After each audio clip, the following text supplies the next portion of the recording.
Ah, yes. G'day, welcome back to War Thunder. And fuck you.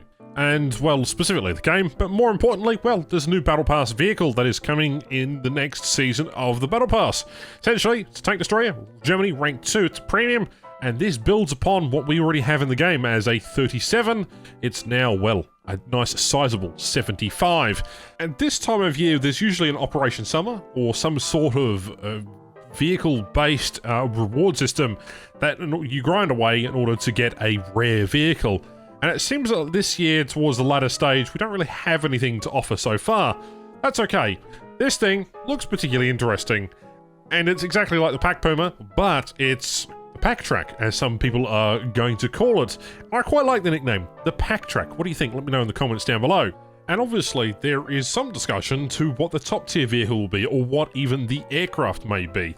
Some have speculated that it will be a high tier aircraft in the Battle Pass, or it might even be something like everyone has been suggesting. The name of the actual Battle Pass itself is listed in the article. Essentially, the Fearless of Voltigeur, which I think is French. I've butchered that completely. And if you remember, I did a video about a month ago talking about the leaks in War Thunder. You can see it in the cards up above. Essentially covering what could be coming to War Thunder in the near time, or soon, I suppose. And in that, there was an ELC AMX and several other French-like things, and we'll also have a look at some of the aircraft too. But, more importantly, what could be next, obviously, and what can we expect out of the challenges? Now, the third season has come and almost gone. If you haven't ground for the things, well, your reward vehicles were not exactly ideal, but I guess the M6A2E1 was interesting, I guess, if you're into that kind of thing and that monstrosity. Personally, the first Battle Pass was, in my opinion, my favourite, just due to how easy and how accessible it was. Seems like as time went on, the second Battle Pass became progressively heavier to do, and obviously the third one, if you're not really investing a lot of time playing the game, which I haven't been playing a lot of War Thunder recently, then you can get into a situation where you're not actually earning any points towards it, aside from maybe just locking in. And it seems like Germany gets a lot of event vehicles, and quite a lot of them are low tier, or in retrospect, somewhat a reward vehicle or an event vehicle. Hell, that lineup down the bottom is mainly vehicles that you can earn in events, primarily out of just necessity for having an exclusive lineup for Germany. Now, I'm not saying this is a bad thing, there are other nations. My biggest concern is, well, tenfold. You're gonna get a lot more vehicles that are spread out, and I mean, Germany did experiment a fair bit, but looking at the chassis of the SDKF 251, you're not really getting a whole lot for it, aside from the fact, well, the crew is spread out a little bit. The 37 is going to be replaced with a 75 on basically top, and, well, there is a version in the game files which has a short 75. I'll show you a picture in just a second. But there's also this thing, and we've also got the Dirt Wagon, and then there's obviously the Pack Wagon as well. And there's a Panzer 38 with the 20mm. So there are quite a few options in game already. It just means that it's a bit of a pain when you not necessarily have a lot of these major vehicles in the regular tech tree. Now, it is speculated that as a high-tier vehicle coming to the Battle Pass, that would make sense. You'd have to want people to actually play and obviously grind out and obviously pay to get and unlock some of the exclusive rewards. This is the Marder with the 105 turret, or should I say the oscillating turret with a 90mm gun on top. Could be one of the things, who knows. There's also this option, which is an interesting one. This was spotted in the game files as well. This is the ELC AMX. It's a French light tank, independent design. The turret can only traverse about 180 degrees left and right, and the turret can only be moved when it's in a stationary position, so a bit like a tank destroyer almost, slash an ambush or scouting vehicle, which is quite interesting. There's also the Vickers Mark III, which is another export version of the Vickers. Unfortunately, I don't think that will be one of the higher tier rewards. That probably could be a premium or another vehicle coming to the next patch. But there is a chance that, or a high chance that it could be any number of the vehicles that were leaked in the recent leaks. And that's important for several factors, because we don't know which one it is yet, and we also don't know how many battle tasks there are, or how hard they're going to be. So that's an important factor right there. Obviously, it comes down to whether or not we're going to get an Operation Summer. That is a grind-based event where you complete a series of challenges and stars and battle stars in order to really sort of unlock a free or a couple of free exclusive vehicles. It seems like they're not necessarily going to go down that path. Instead, they've announced another Battle Pass. Unfortunately, I'd probably want to see less battle passes every year. Maybe 2 battle passes a year. That'd probably be enough for everyone and satisfy everyone.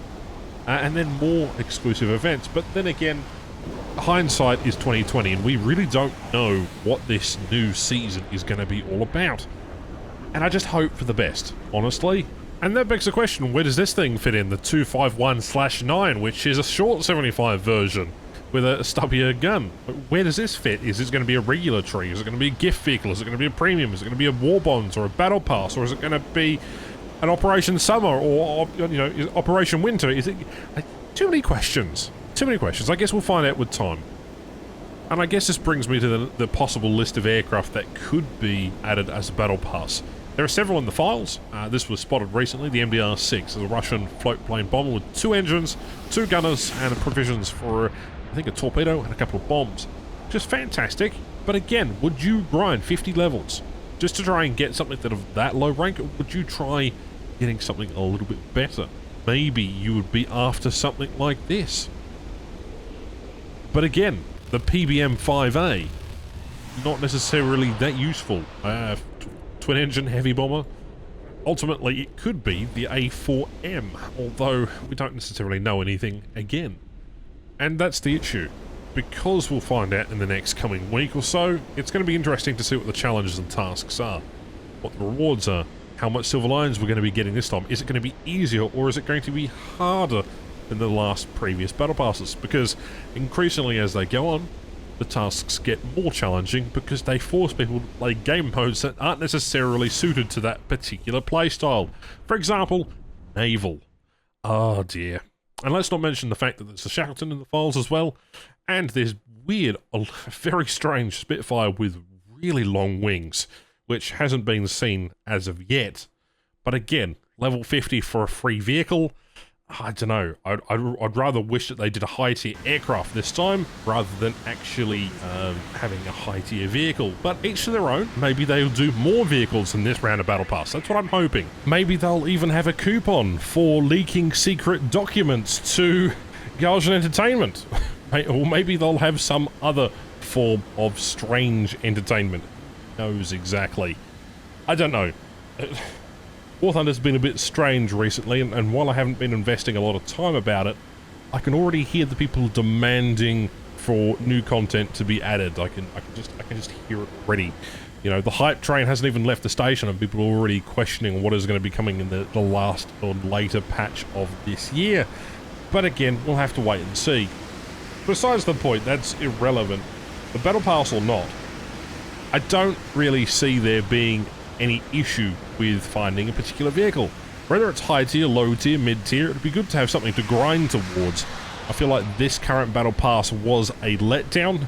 I feel like the vehicles weren't unique enough to the point where it wasn't necessarily entertaining enough to really warrant you grinding them. And yeah, a lot of people still did. But getting a French P39 was, I guess, a little disappointing. What do you think of the Battle Pass? Do you participate in it? Have you paid for it? Do you just complete the challenges for free? What kind of things are you looking forward to? Or are there any vehicle suggestions or things you'd like to see as a Battle Pass vehicle? Or a reward vehicle in general? That's my general question to you. But at least the 251/22 is a nice addition, especially with the Puma gun or the 75 on the top. It's going to be a lot of fun deleting Churchills and Shermans with that thing. I'm going to have a great blast putting that in my broken lineups of premiums, I suppose. But yeah, that's it. Thank you very much for watching today. Again, thank you for the recent support on some of the videos. It's been really, really awesome to see. If you're new to the channel, you know, consider subscribing and all that other stuff. I don't really have much else to say here. You're free to watch this meteor over here crash into the ground, and I get the kill for it, because apparently that's a thing. Anytime now. But yes, we'll see you in a video soon, I suppose. Hopefully it's a little more interesting than just a boring-ass topic talking about what could come to a Battle Pass. Regardless, it's important discussion. Let me know what you think in the comments down below, as I've asked before. And if you had any suggestions for content, let me know. I'm all out of ideas at the current time. Alright, cheerio.